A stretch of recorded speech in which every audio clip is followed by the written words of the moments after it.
Hi, I'm Micah, VFC Chair and Vestry Member. VFC stands for Vestry Finance Committee. Hi, I'm Lisa, VFC Member at Large. We wanted to provide you a report on the first quarter of 2021 for St. James, as well as update you on some neat things happening financially with the church. It's our mission to embody Christ's love wherever we are by welcoming all to the table for spiritual nourishment to share with the world. Our budget reflects this mission. We closed last year well and have entered 2021 with a budget that continues to prioritize growth, serving others, and building our family ministries. Last year, we had an abundance of social services and ministries continue or even grow during the pandemic, and this year is no different. One example, we noticed a gap in people's ability to secure their own online vaccination appointments. So we partnered with a local organization, Kendra's COVID Coaches, to run a full vaccine clinic right at St. James. We were able to help 585 people get their vaccine, including members, neighbors, and others. Please keep an eye on your e-news for more details on everything we're doing. Financially, we've once again started the year strong with people paying their pledges, as we've received about 22% more in pledge money than we had budgeted for the first quarter of the year. Our other income, like operating contributions, which is extra money that's not pledged, and loose plate, which is unnamed cash in the offering plate, are down a bit. We feel okay about these numbers and believe they'll increase as we begin more in-person activities throughout the year. Overall, our total income is 20% ahead of our budget for the first quarter. On the expense side, we tightened our belts during the pandemic last year as best we could and created a budget that continues to be careful.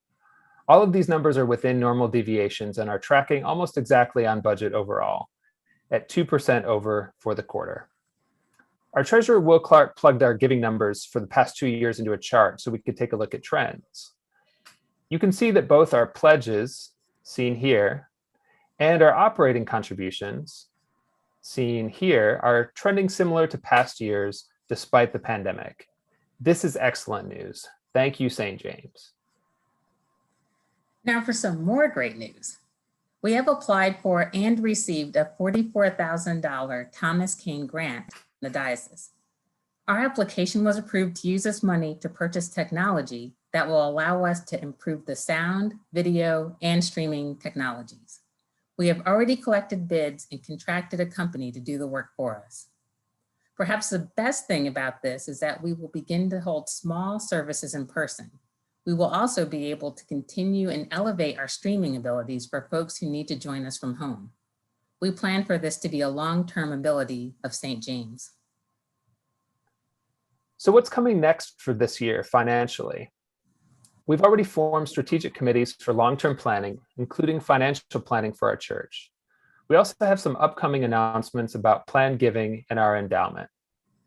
And lastly, part of our 2021 budget includes hiring a director of music for the 10:15 service to begin learning from Sharon Coleman later this summer. Please keep reading your newsletter for updates. Thank you for giving to St. James. It's allowed us to not only weather the pandemic, but to support each other and our community during it. If you've not yet automated your giving, you can call Amy Estep in the church office to ask how. It really helps us stay on track throughout the year.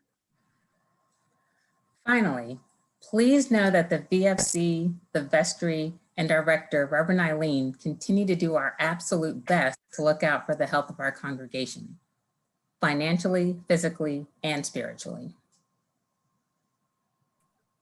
We're so grateful to Reverend Eileen, Amy Estep, Deanna Espinoza, our staff and clergy, our treasurer, Will Clark, bookkeeper, Allison Hallmark, our volunteer VFC and vestry members, and all of you who are part of this incredible community. Thank you.